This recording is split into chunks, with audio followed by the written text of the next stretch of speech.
बिहार विधानसभा चुनाव 2025 में अमौर सीट पर एआईएमआईएम के अख्तरुल ईमान ने शानदार जीत हासिल की। पप्पू यादव के समर्थित प्रत्याशी जलील मस्तान तीसरे नंबर पर रहे। पप्पू यादव ने चुनाव प्रचार के दौरान दावा किया था कि अगर मस्तान हार गए तो वे सांसद पद से इस्तीफा देकर राजनीति से संन्यास ले लेंगे। अब सोशल मीडिया पर सवालों का दौर चल रहा है, क्या वादा निभाएंगे? लेकिन पप्पू ने अब तक कोई बयान नहीं दिया। एआईएमआईएम की सीमांचल में मजबूती से पप्पू यादव की उम्मीदें चूर चूर हो गई। राजनीतिक हलकों में बहस छिड़ी है, वादा पूरा होगा या बहाना बनेगा। खैर, आपको बताते हैं कौन है अख्तरुल ईमान, जिनके जीत से पप्पू यादव को लेना होगा राजनीति से संन्यास। नमस्कार, मेरा नाम है शालिनी और आप देख रहे हैं द न्यूज़ 15। अख्तरुल ईमान बिहार के एक प्रमुख राजनेता हैं, जिन्हें बिहार का शेर या ओवैसी का बिहार संस्करण कहा जाता है।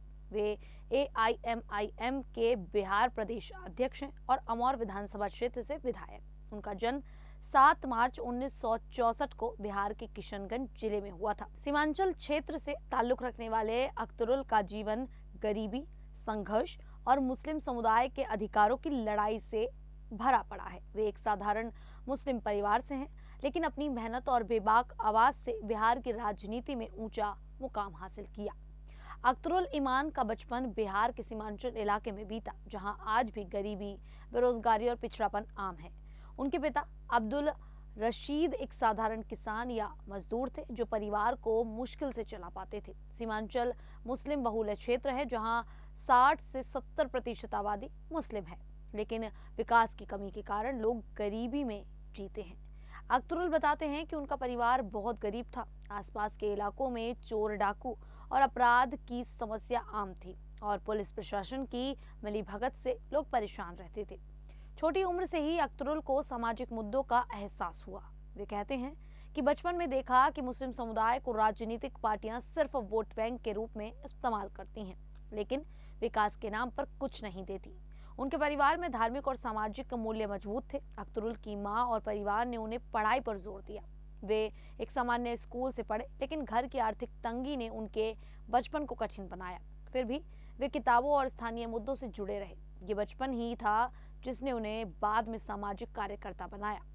अख्तरुल ने अपनी पढ़ाई में अच्छा प्रदर्शन किया। उन्होंने स्थानीय स्कूलों से प्रारंभिक शिक्षा ली और फिर कॉलेज स्तर पर आगे बढ़े।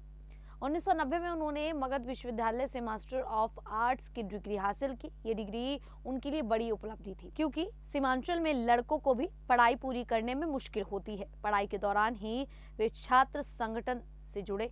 शिक्षा ने उन्हें राजनीतिक चेतना दी और वे मुस्लिम युवाओं के बीच जागरूकता फैलाने लगे। अख्तरुल हिंदी, उर्दू और अंग्रेजी भाषा बोलने में माहिर हैं, जो उनकी स्पीच देने की कला को मजबूत बनाती है। अख्तरुल शादीशुदा हैं और किशनगंज में ही रहते हैं। वे एक साधारण पारिवारिक जीवन जीते हैं। पत्नी और बच्चे उन्हें राजनीतिक यात्रा में पूरा साथ देते हैं।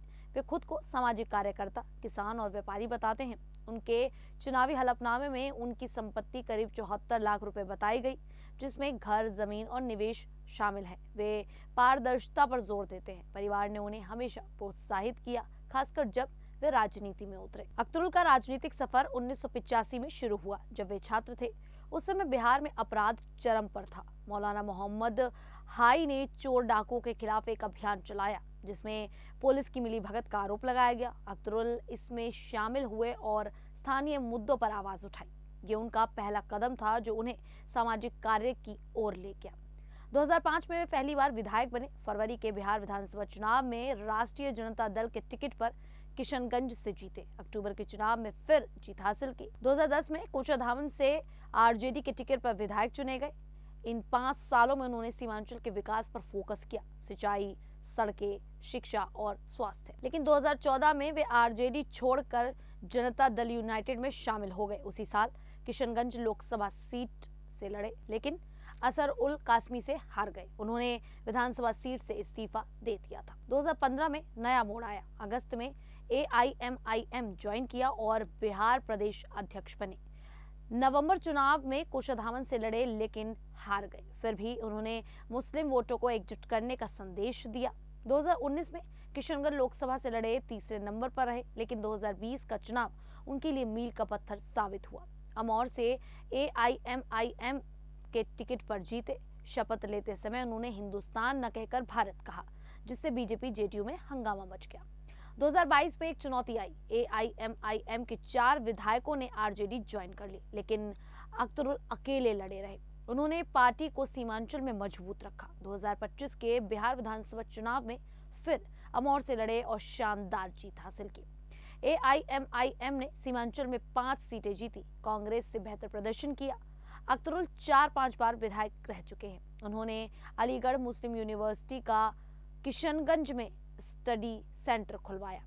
मुस्लिम अधिकारों के लिए लड़ते हैं, कहते हैं पासवान और यादवों की पार्टियां हैं, मुसलमानों की क्यों नहीं। 2013 में सूर्य नमस्कार को RSS की साजिश बताकर विरोध किया। विवादों में रहते हैं, 8 आपराधिक मामले उन पर दर्ज हैं, लेकिन कोई बड़ा दोष सिद्ध नहीं है। वे चावल पटसन उद्योग, युवा प्रशिक्षण, महिलाओं के लिए स्किल और वोटर अधिकारों पर काम करते हैं। आज 61 साल के अख्तरुल AIMIM के बिहार चेहरे हैं। अमौर विधायक के रूप में वे विकास पर फोकस कर रहे हैं, जहां 70% मुसलमान हैं।